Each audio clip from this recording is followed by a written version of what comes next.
you burn the forest far away my city, the pollutants emitted by fires can be transported for my city.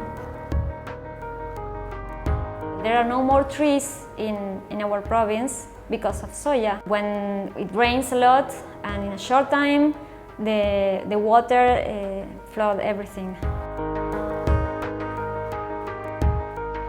The max measurements ozone concentration in those major crop production areas can be as high as 200 ppb. If the concentration is over 40, it can impose very significant negative impact on crop. We are compromising our good land to be silvopasture, so we need to know if this is a really good system. Asian Highlands is the headwater river of over 10 large Asian rivers, and these large Asian rivers are supporting over 2 billion people.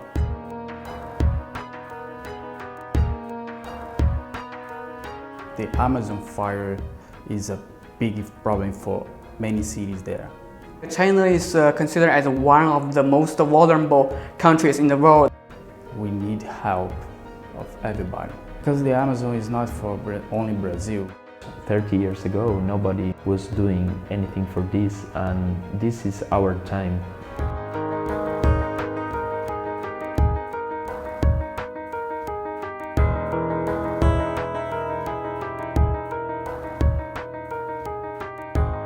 In Amazon region, the fires cannot start alone. You have to put fire. You need the ignition. Mainly the south of the Amazon region, the people is really poor. We have technology, but not for these people cannot get this technology. So to clean an area, and so the simple way to do this is putting fire. Of course, yes, we have illegal fires to deforestation, but we have a problem with development. I mean about what the people is doing there to survive. The idea of my project is to describe the pollutants related to climate change in my country. And to do that, I need to model the pollutants because we don't have enough information from stations of monitoring. With this model, we can predict how will be the pollutant concentrations in the near future. You can use different scenarios to, for example, to change the land cover and predict how will be the impact in the atmosphere. My research is more related to the economics. I want to measure the impact of ozone on crop yield. The temperature and the ozone formation, they are very positive correlated with each other. If the temperature keep rising, keep increasing, the ozone concentration should be also increasing. I specifically work in silvopasture system that are land sharing system where conservation and production coexist. It's a kind of agroforestry system in which good land management or vegetation management coexist with livestock production. This system could be important in the future because this region has 14 million hectares in which this system could be implemented. My research focuses on the impact of climate change on water and sediment in the Asian Highlands. The study area is in the Himalaya mountain, Hindu Kush mountain, Tian Shan, and also the Tibetan plateau. So basically I will look at how climate change, temperature rise, temperature increase, precipitation variation, they affect the glacier melt, snow melt, permafrost thawing, and their associated impact on the water and the sediment. Dry Chaco is the second biggest region behind Amazonia. It's the largest continuous patch of dry forest worldwide. The interest in this ecoregion has been rising up since the Chinese start to import soybean. This threatened this natural ecosystem. This smoke is coming to my city, so we have a lot of problems with disease, health problem, mainly children and old men. with respiratory problems. My idea is to take in different places of my country, in the middle of my country, my province, that is Córdoba, using sensors and using some samplers that are mini pumps that take into a cartridge, using a drone to take measurements at different heights.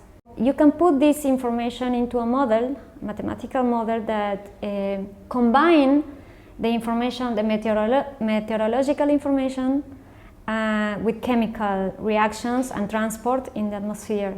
There are some available hydrological gauging stations. For the longest station, I guess there are more than 50 years. This is very valuable because we can such historical data can help us to understand the past.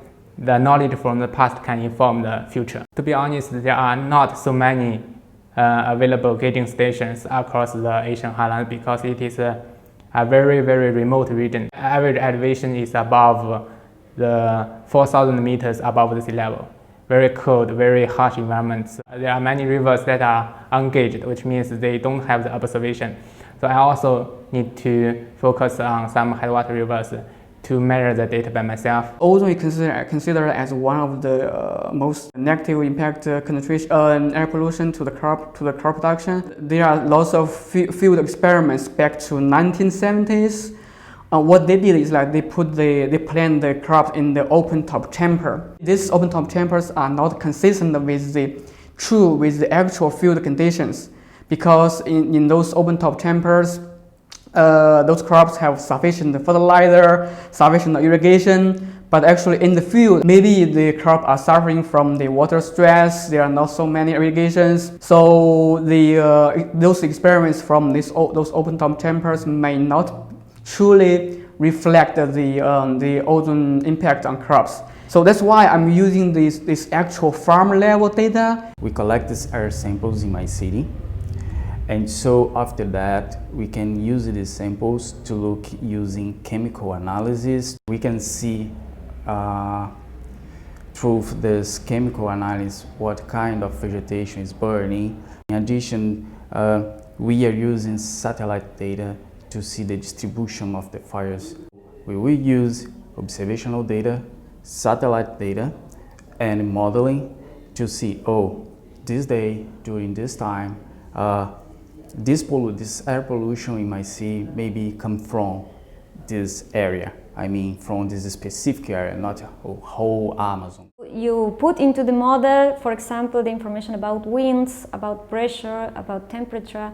It's not only used to predict how will be the weather tomorrow, but you can combine it with a module that is a chemical module, and the model will say you about how will be the concentration of particles and the concentration of ozone. And if you change the inputs of that, you can see how will be in which way you can mitigate air pollution.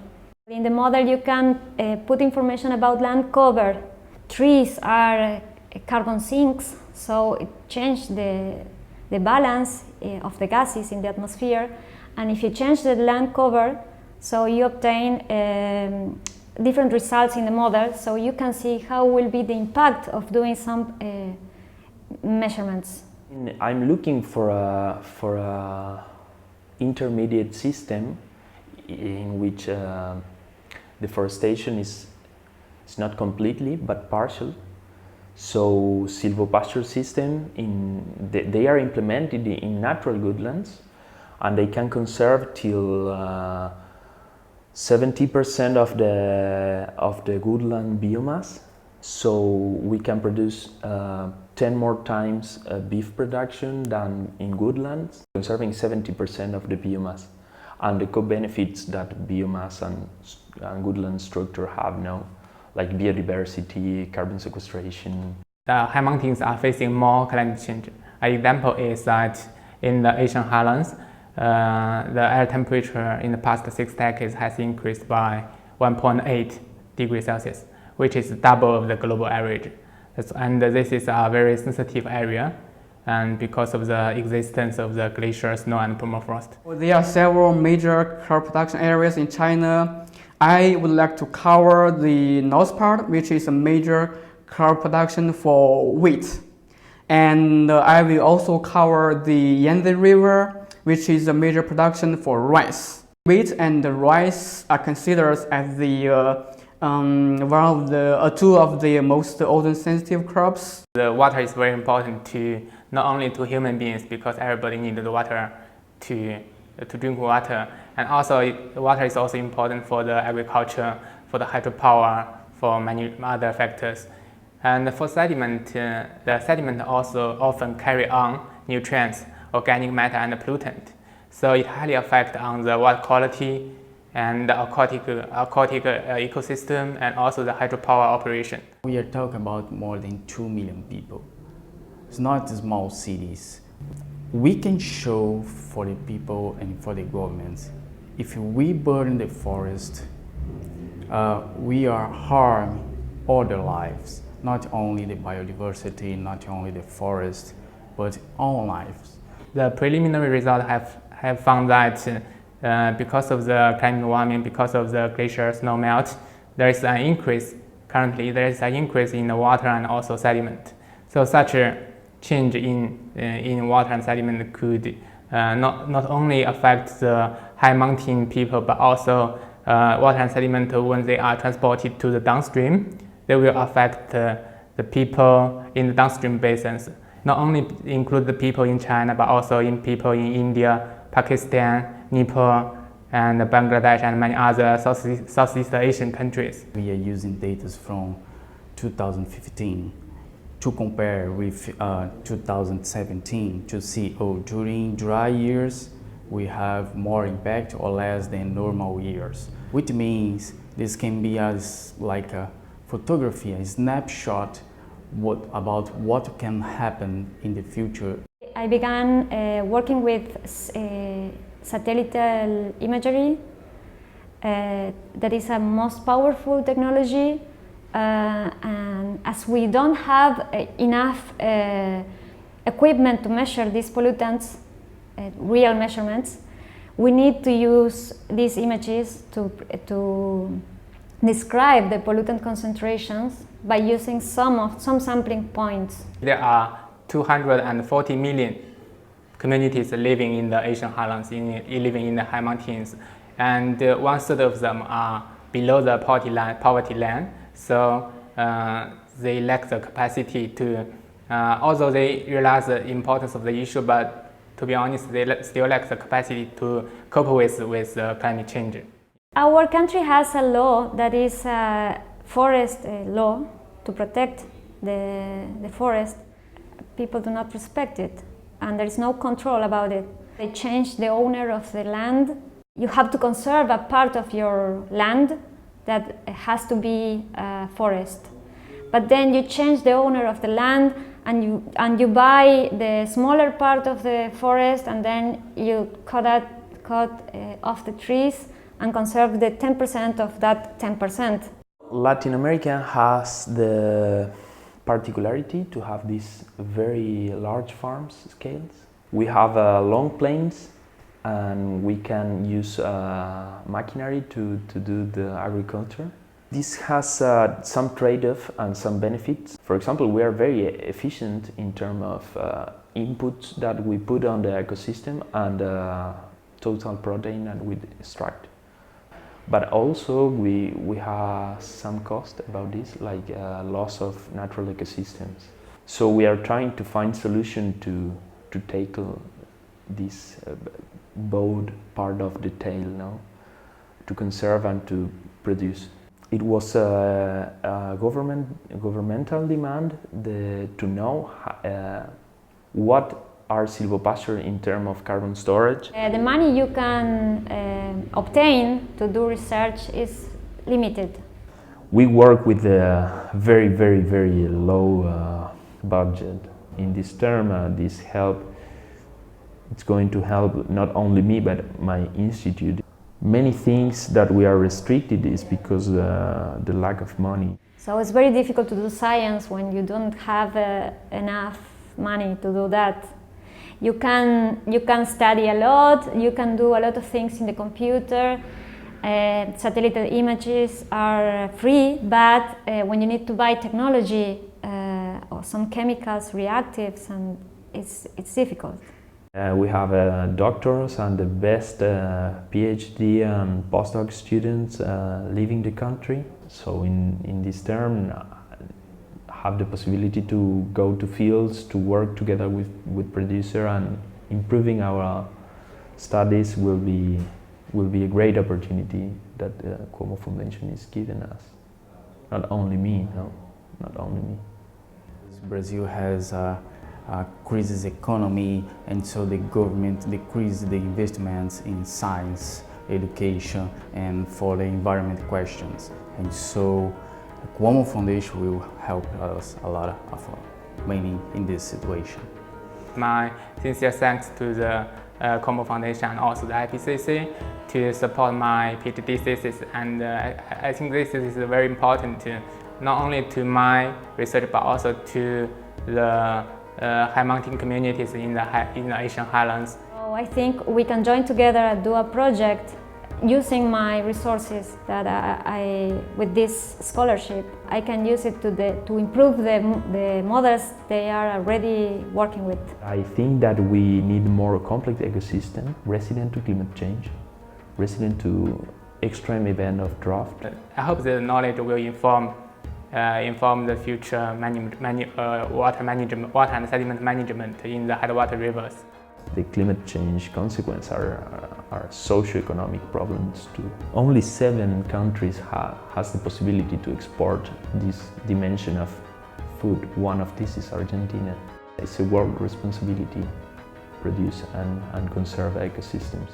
Preserve the Amazon region is really, really important, not for us, but for everybody on all the planet. We are going to find solutions.